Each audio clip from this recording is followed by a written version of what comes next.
President Obama once referred to ISIS as the JV team of terrorism.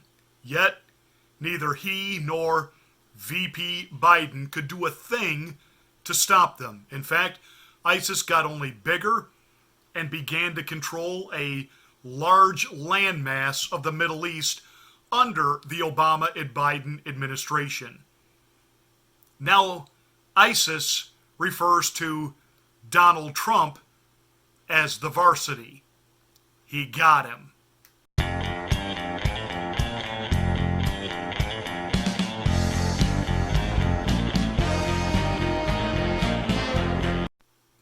president doesn't know what he's doing, pulling our troops out of Syria. He doesn't know what he's doing. ISIS is going to take over the world now.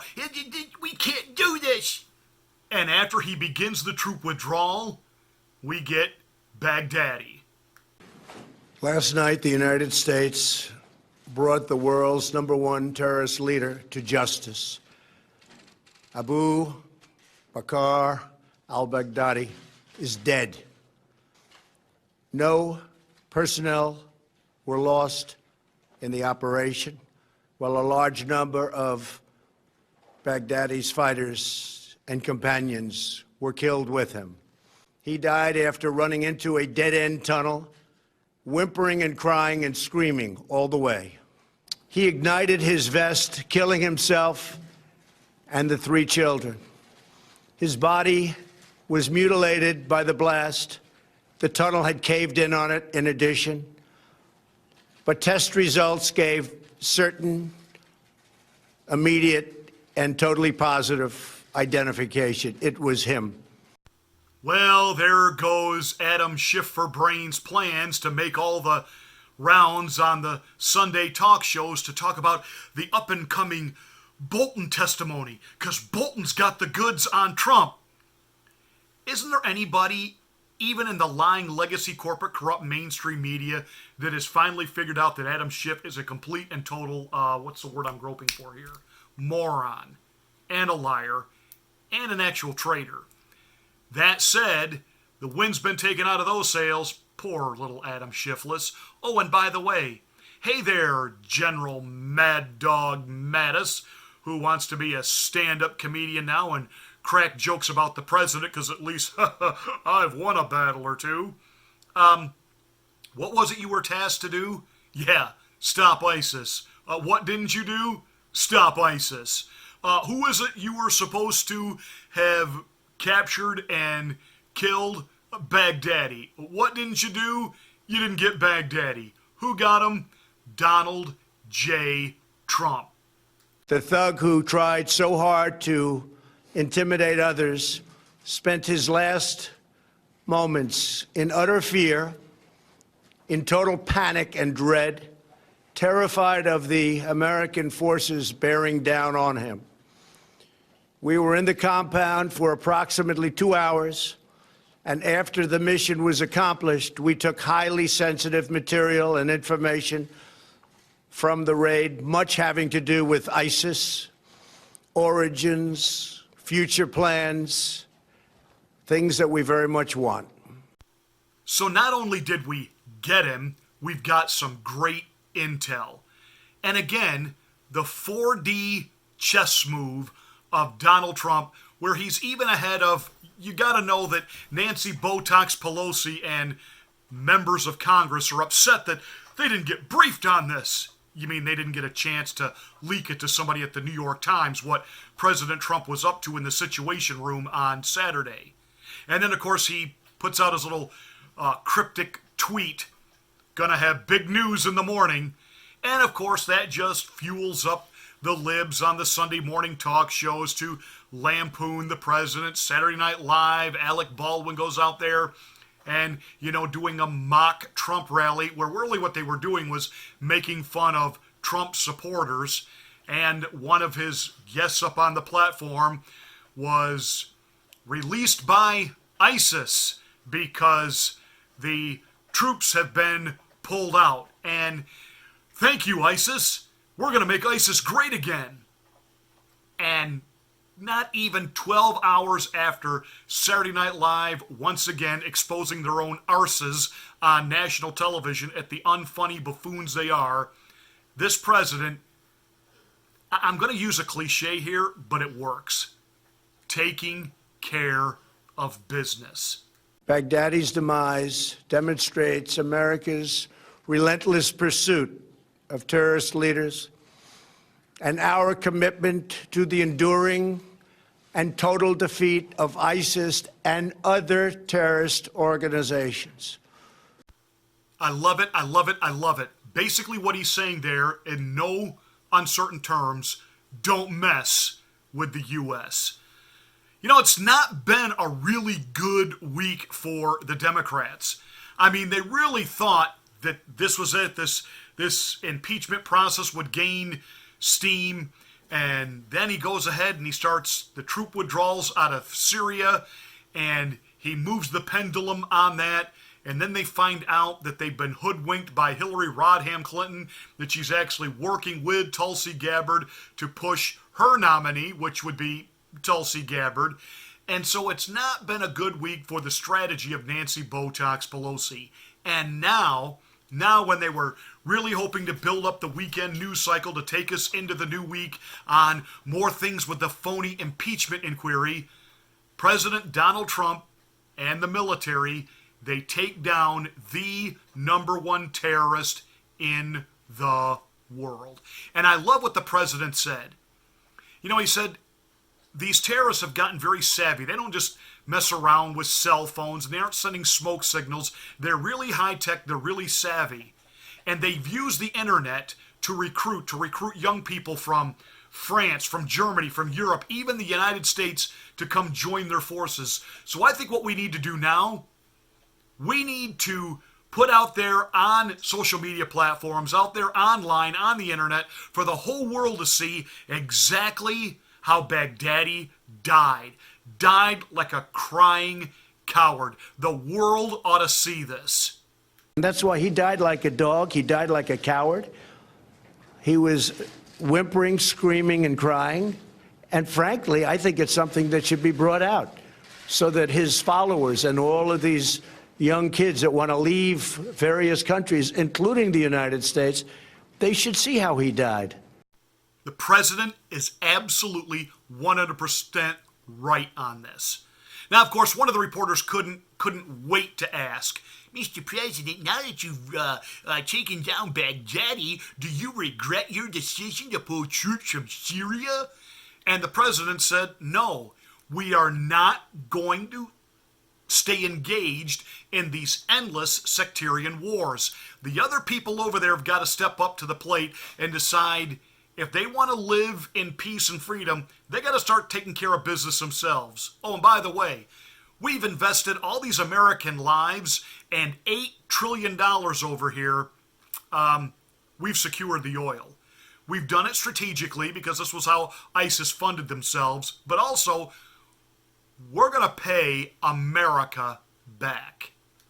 We don't want to keep soldiers between Syria and Turkey for the next 200 years. They've been fighting for hundreds of years.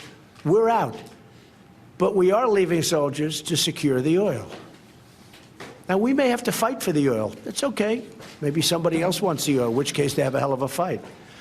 But there's massive amounts of oil, and we're securing it for a couple of reasons. Number one, it stops ISIS, because ISIS got tremendous wealth from that oil. We have taken it. It's secured. Number two, and again, somebody else may claim it, but either we'll negotiate a deal with whoever's claiming it, if we think it's fair, or we will militarily stop them very quickly. We have tremendous power in that part of the world. We're in that Middle East now for $8 trillion. So we don't want to be keeping Syria and Turkey. They're going to have to make their own decision. Oh, you know, morning schmuck Mr. Magoo, Joe Scarborough, is going to have a meltdown over that. He's admitting he's there for the oil. No, we're not there for the oil. We didn't go over there to conquer people to take their oil. But since we're there, and since everybody wants us to protect the region, help us. Fine, pay us. Oh, we'll just help ourselves to this oil right here. It's now property of the United States. And he really said, if you want it, come try and take it from me. I love it. I love it. I love it. And he's saying all of the cost that has been involved, and not just the financial cost, the cost of American lives, blood shed in this sandbox over here, this is now ours as a partial payback for what the world owes us in keeping it safe. I love it.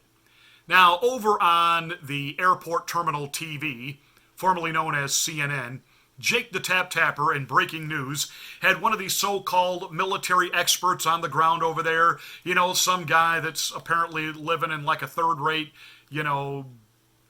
sandbox motel. He had the wrinkled polo shirt on, he had the messy hair, but he's supposedly, their correspondent military expert over there. One of those guys that looks like a deadbeat who couldn't keep a job here, and so he fled over there to the Middle East to live so he wouldn't have to deal with snow and alimony payments, but yet he's supposedly an expert, and he was talking about, this president, to hear him talk in the question and answer time, it's like he's never seen a military operation. He's trying to take credit. He doesn't even know. He was like a kid watching a really cool movie, and he's really just disengaged from this whole process. Barack Obama had to be dragged into the Situation Room when they were taking down Osama bin Laden. And they faked that picture. And then Joe Biden, of all people, had to go out there and start talking it up on President Obama's, he was steely, resolute. President Trump, not engaged? Are you kidding me? He lives for stuff like this. Also, this same so-called military expert said, and the president was falling all over himself to compliment Russia. Really? He was complimenting Russia? In fact, what he said was one of the reasons we need to get out of there. You know why Russia likes us there? Because we're killing terrorists, which helps Russia. Because these people are right on Russia's doorstep. But we don't want to be there. We want to be home. I want our soldiers home or fighting something that's meaningful. I'll tell you who loves us being there. Russia and China.